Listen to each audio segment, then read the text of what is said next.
तगड़ा झटका किसी को देना या नहीं देना, ये कार्य सुप्रीम कोर्ट की जजमेंट्स का नहीं है। उनका कार्य है सब्सटैंशियल जस्टिस करना, मतलब न्याय करना, न्याय ऐसा करना जिसका फल मिले किसी को, कि अच्छा काम या गलत काम आम आदमी पार्टी की सरकार के साथ या दिल्ली सरकार जो चुनी हुई विल ऑफ द पीपल से सरकार है उसके साथ 8 साल तक गलत हुआ।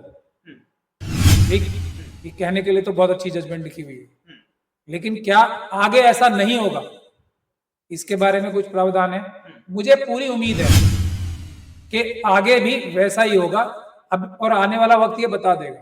तो ये जजमेंट जो है कंप्लीट जस्टिस या सब्सटैंशियल जस्टिस करने वाली ये वाली नहीं है। नमस्कार, मैं हूं आपके साथ गौरव राजेंद्र। आज जिस तरीके से फैसला सुप्रीम कोर्ट से निकल कर आया है उससे साफ तौर पर लग रहा है कि सीजीआई डीवाई चंद्रचूड़ जो है पूरी तरीके से एक्शन में है, और जिस तरीके से आम आदमी पार्टी भुनाने की कोशिश कर रही है उसके बाद जो है प्रेस कॉन्फ्रेंस होती है और लगातार ट्वीट पर ट्वीट निकलकर सामने आते हैं आम आदमी पार्टी की तरफ से। पहली चीज तो यह है कि 8 साल के बाद कहीं ना कहीं आम आदमी पार्टी बड़ी जीत के तौर पर यहां पर दिखाई दे रही है, और दूसरी तरफ मुंबई से भी ये एक झटका लगा है कि वहां पर शिंदे गुट और उद्धव ठाकरे गुट को जो लेकर सीजीआई डीवाई चंद्रचूड़ ने जो फैसला सुनाया उस पर भी गहमा गहमी साफ तौर पर दिखाई दे रही है। लेकिन कहा जा रहा है कि दोनों ही तरफ से कहीं ना कहीं मोदी सरकार को एक तगड़ा झटका एक बार फिर से डीवाई चंद्रचूड़ ने दे दिया है।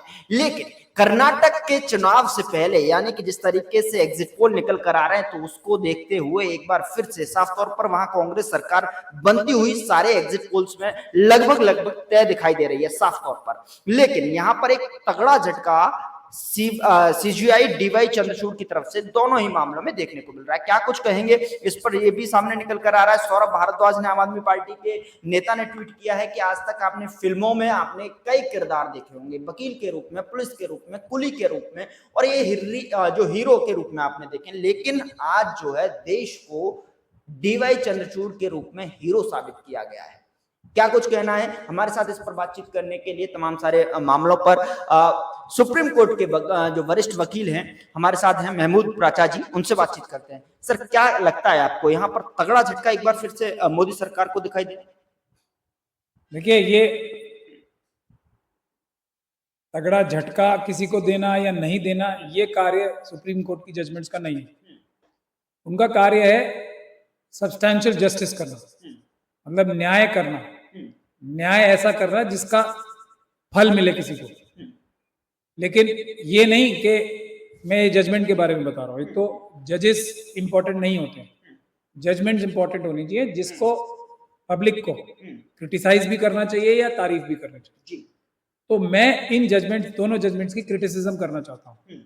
ये मेरा संवैधानिक हक भी है और मेरी ड्यूटी भी है।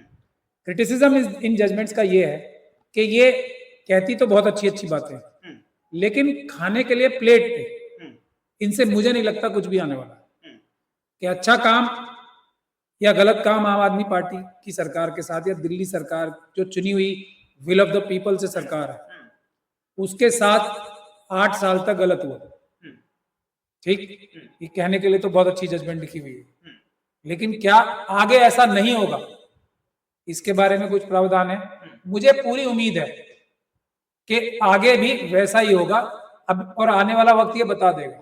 तो ये जजमेंट जो है कंप्लीट जस्टिस या सब्सटैंशियल जस्टिस करने वाली ये वाली नहीं है आम आदमी पार्टी की भी। ये पॉलिटिकल फायदा उठाने के लिए, मोदी सरकार को बुरा ठहराने के लिए कि 8 साल तक इन्होंने जो जनता की विल थी, विल ऑफ द पीपल के खिलाफ जाके ये काम किया, ये मेरी समझ में आती है बात। लेकिन सब्सटैंशियल जस्टिस जब होगा, जब ये जो 8 साल में जो गलत काम हुए उसके लिए कोई होता और आगे इस तरह का गलत काम नहीं होगा, उसके लिए क्या, अभी मैंने जजमेंट पढ़ी नहीं है, अगर उसमें इस बात का प्रावधान है कि आगे कभी गलत काम ना हो पाए, विल ऑफ द पीपल का इज्जत की जाए, तो तभी इसका फायदा होगा इस जजमेंट का, वरना कोई फायदा नहीं है। राजनीतिक लाभ उठाने के लिए जुमले कुछ भी बोले जा सकते हैं। उसी प्रकार से इसमें साफ तौर पर कहा गया है कि आप जो है या जो है कहीं ना कहीं जनता का उन्होंने शुक्रिया करते हुए ये भी कहा है कि पुलिस कानून व्यवस्था और प्रॉपर्टी को छोड़कर दिल्ली में प्रशासन पर नियंत्रण चुनी हुई सरकार का होना चाहिए।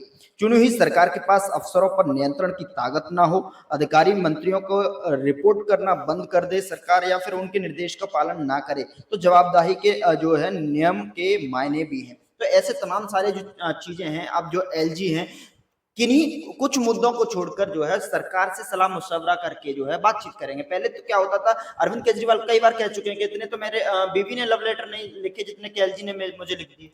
देखिए ये सब राजनीतिक बातें हैं ना, मैंने आपको फिर भी ये बोला, क्या ये जजमेंट, मैं जजमेंट के बारे में ही बोल रहा हूँ, क्या ये जजमेंट इस बात को इंश्योर करने के लिए कि आगे ऐसा नहीं होगा जैसा पहला होते रहा, कुछ डायरेक्शन दे रही है किसी को? अगर वो नहीं है इसमें, तो ये एक अच्छी जजमेंट है जिसको पढ़ा जाएगा। और आरएसएस और बीजेपी का ये लंबा इतिहास रहा है कि वो अदालतों को कुछ समझते नहीं है। मैं इस तरह के बहुत सारे एग्जांपल्स दे सकता हूँ।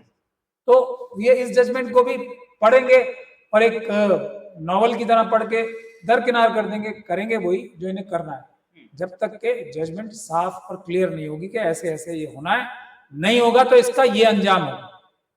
तो मेरा ये एनालिसिस है, आने वाला वक्त बताएगा कि मेरा एनालिसिस सही है या अरविंद केजरीवाल जी और आम आदमी पार्टी की जो सरकार है वो एकदम जो जिस तरीके से ये जजमेंट को पढ़ रहे हैं वो सब जमीन पे उतरेगी या नहीं उतरेगी, ये तो आने वाला वक्त बता देगा। अभी हफ्ते 10 दिन में ही पता लग जाएगा। मेरी बात आप ये दोबारा चलाइएगा उस टाइम। केजरीवाल जी ने तो प्रेस कॉन्फ्रेंस करके ये भी कहा कि काम को रोका जाता था, अफसरों पर कार्रवाई न की जाती थी, लेकिन अब जो भ्रष्ट अफसर हैं उन पर कार्रवाई कर सकेंगे, क्योंकि अब केंद्र इतनी दखल नहीं दे पाएगा जितना कि जरूरत से ज्यादा पहले दिया करता था। मैं आपसे क्या कह रहा हूँ इस बारे में, अगर अरविंद केजरीवाल जी हफ्ता 10 दिन बाद 1 महीने बाद भी सेटिस्फेक्शन जाहिर करें कि भाई अब सब ठीक हो गया, इस जजमेंट के बाद अब मुझे कोई शिकायत नहीं है, जो शिकायतें थी वो दूर हो गई और अब एलजी साहब और हमारे बीच में जो रिश्ता होना चाहिए, जो संवैधानिक रिश्ता है वो एकदम ठीक से चल रहा है, तब तो इस जजमेंट का फायदा। वो मैं कोई ऐसी बात तो नहीं कर रहा ना जो नाजायज हो या जो एकदम जायज बात ना हो। तब तो ये बात test of the pudding is in eating. अभी पता लग जाएगा 10-15 दिन में या महीने में क्या अरविंद केजरीवाल जी कहते हैं